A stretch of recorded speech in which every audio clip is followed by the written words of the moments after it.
Ready now. Okay. Welcome smart investors to sunny Melbourne. We're out here in Thornhill Park, one of the new subdivisions, western suburbs. It's a brand new area, as you can see, and lots of young families moving into the area.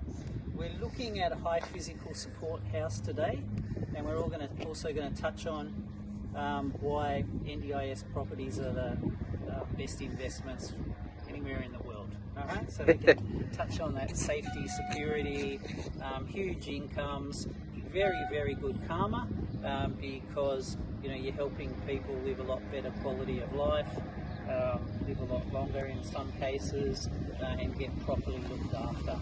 So the first thing that you would usually notice is that it's all relatively flat and there's no steps to the front door. So a wheelchair needs to be able to get through the house, down to the letterbox and down the street and off to the shops and services and public transport that are not too far away. There also only can be a certain gradient as well, so you just can't go and pick any block of land anywhere and build an NDIS house on it. It needs to be close to facilities, it needs to be flat, it needs to have many other considerations taken into account as well. And then as you come up to the house, you notice that we've got a bigger door than usual, because we need our motorised wheelchairs to be getting through into the house as well. And there can't be any steps either to prevent wheelchair access in and out of the house. And also in an emergency, there's also got to be a separate exit where people can get out of the house without having to go through steps. So we'll find all the way around the side of the house it's all flat as well. The house is not yet handed over to a customer, it's just recently being finished, so the landscaping will get done shortly as well, and before people move in. But once the house is completed, it needs to get signed off to say that it's actually been built to NDIS standards. Very often that might take a couple of weeks before the inspectors are scheduled in, come out, check the property as well and give it the seal of approval. Then before the participants move in, we often need people from the hospital to tick it off, or the family to approve that the house is all worked out as expected as well. So in the next week or so, we'll have some of the participants inspect the house, make sure that it's turned out how they like, and before they move in. So there's quite a rigmarole. You can't just hand the keys over one day and the next day the participants roll in. It's all got to be approved as well. So we notice when we're walking in that I've left all the doors open and it's a very wide hallway as well, because we've got the wheelchairs going up and down and maybe some other medical equipment as well. The doors are very solid doors. They're not going to get kicked in, broken through, and there's security and all the way through the house as well. You'll see that there's intercoms for the people with a disability to be able to contact their carers. So when we say high physical support house, we mean the house is specifically built for people that are wheelchair bound and need 24-hour care. So you'll see some of the facilities that are built in for that. Can I just jump in behind you? Yeah. Sorry, I was going to do it. So, yes. Yeah. So this is a bedroom for one of the participants. Like we were just saying, they've got their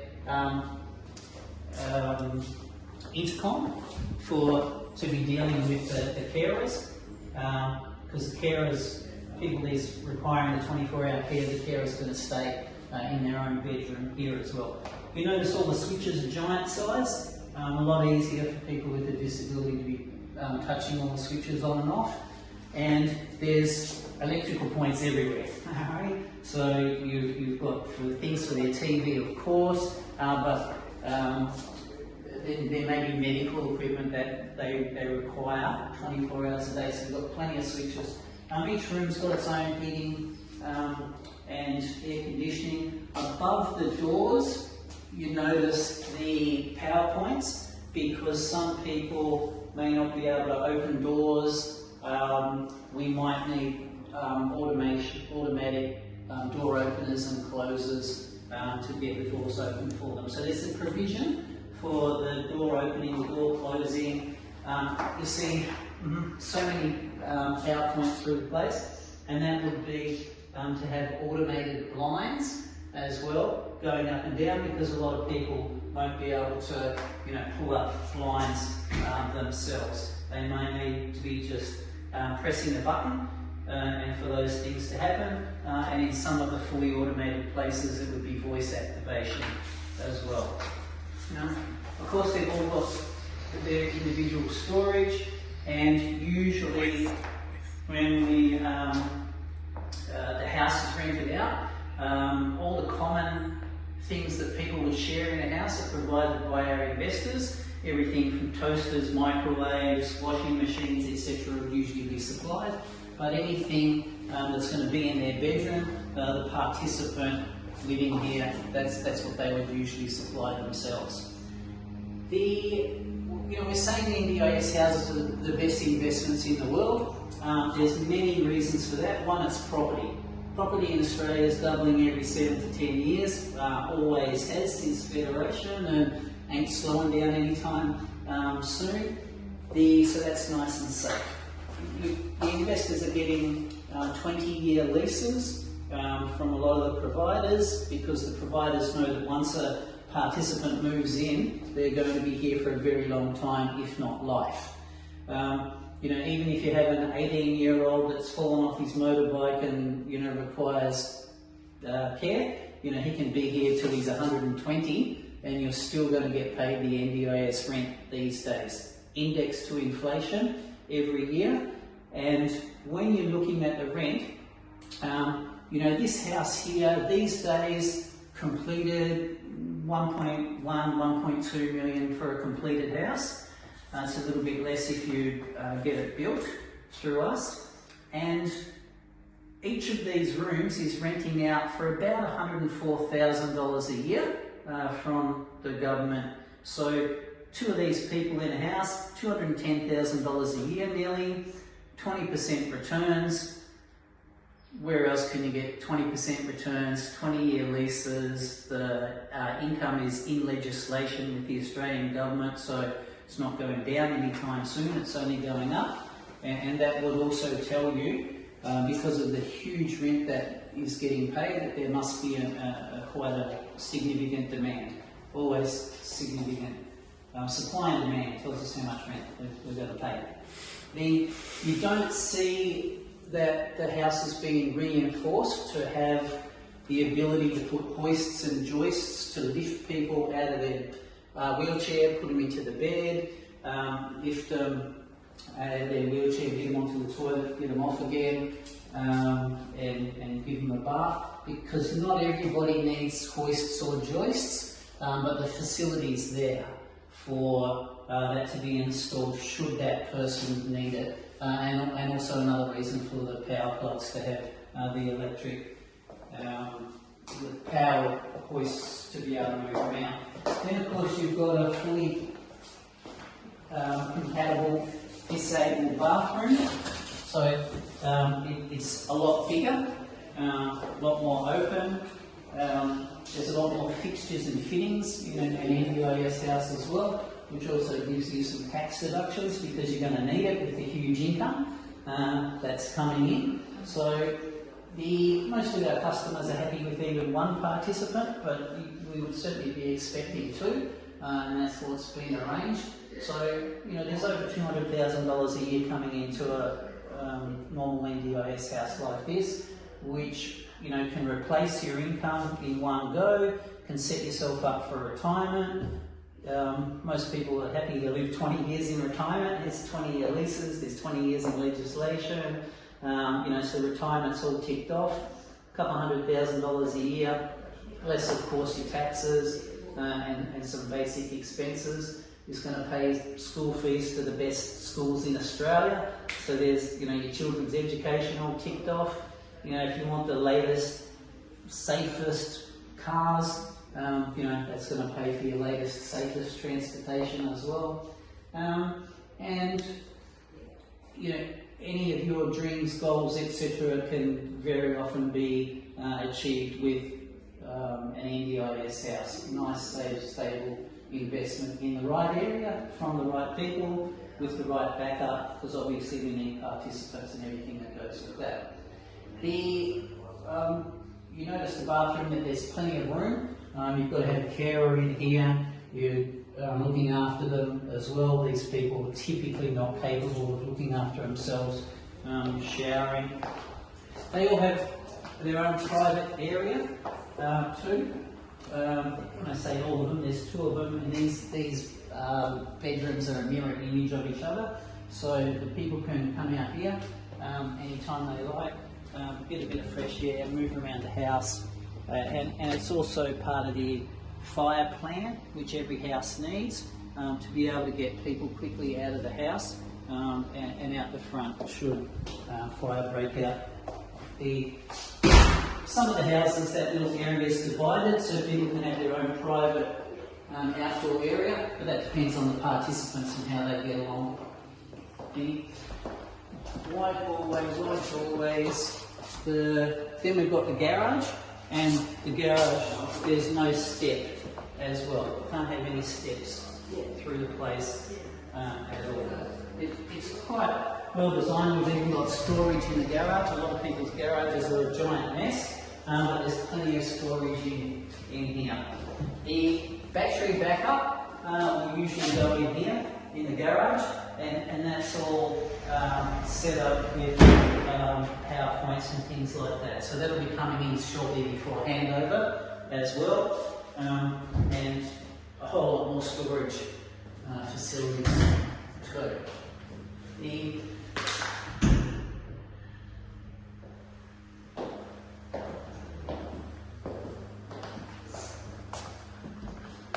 Through the house, we've always got the big switches. The walls are more than twice the strength of normal walls, so it's virtually impossible for people to break them, damage them. They're also soundproof, because you've got these 2 people living, like we said, back to back, and what goes on in one room, you're never going to hear in another room at all. They're completely soundproof. People have privacy, which is great as well. And a lot of people with severe disability might make a bit of noise, or might not be too socially aware of what's going on. When you move into the kitchen, it's all got to be nice and open, because there's wheelchairs zipping around and other medical equipment. People's families are going to come and visit them as well, because they're obviously not living at home with their family. So we've got nice open areas, and we've also got a separate living area. But in the kitchen, you notice everything's at wheelchair level, and it's easy for people to access their cooking, their preparation, and then to clean up by having the drawers. So there's not the fold down, drop down that get in the way. It's a lot easier for people to access these things out of their wheelchair. So we see that an NDIS house is costing basically twice as much as a normal house. We mentioned there's a lot more fixtures and fittings, it's a lot more solid construction, things have got to be wider, everything has to be rated to NDIS standards, which is higher than normal everyday investment property standards. There's fire planks, there's exit signs and lighting that needs to be put through the house as well. And then you've got things even like the bench tops. So the bench tops are one of the things that marvel people as to how expensive they might be. But something like this might be $7,000 to $10,000, and it means that the individuals can still have access, still chop up their carrots, still work in a comfortable to whatever suits them, and that's definitely part of the designs, which is very, very important to make it a livable place. The cupboards pretty much always have to pull out directly as well, so it's a little bit different to a lot of the old cupboards. We were saying before what a great investment NDIS is, and there's so many people that are living in old houses or with their family that the family can't look after them anymore. So the demand for NDIS accommodation is only increasing over time. There's quite a few reasons for that as well. And there's about 13,000 people that are living in non-compliant houses that have to get moved to something like this. So huge demand coming.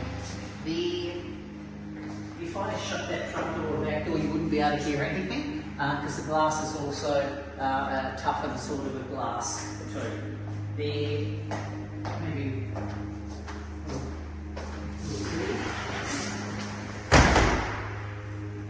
We've got the front door open, but never mind. Then of course we've got to have a laundry as well, and we'll have some more of the white goods installed before I hand over to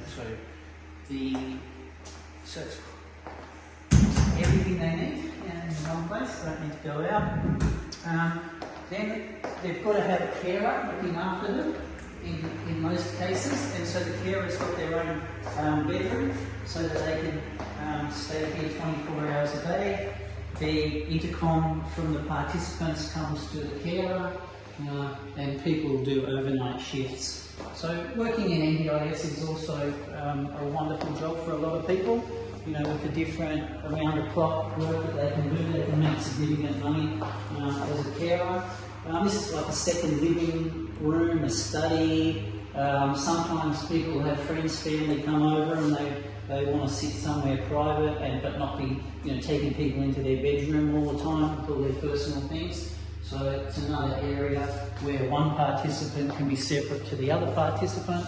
One of them likes to watch rugby, the other one likes to watch real sport like AFL. And then of course you've got the carer's bathroom as well. So there's three bedrooms, 3 bathrooms. Everybody's got their own private space, which is important because things can get a bit messy with people in wheelchairs. There's always an outdoor area, entertainment area, fresh air section, and we notice that there's no steps either in and out of the house too. The landscaping still to come, like we said. There's lights all around the house that come on automatically. You see the exit signs all the way through the house too, and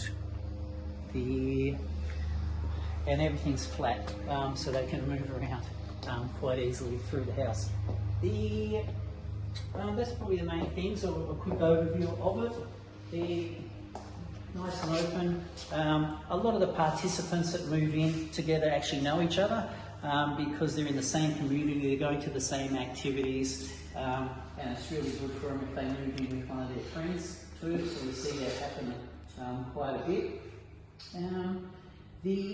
For any more information, because we've just run through it quite quickly, let us know. We'll put up the details on our little video. So remember, this is a high physical support house. The NDIS pricing these days is starting high 800s, 900,000s. Your expected income, 180,000 to over 200,000 for a house like this. So we're into the 20% returns. Compare that to a normal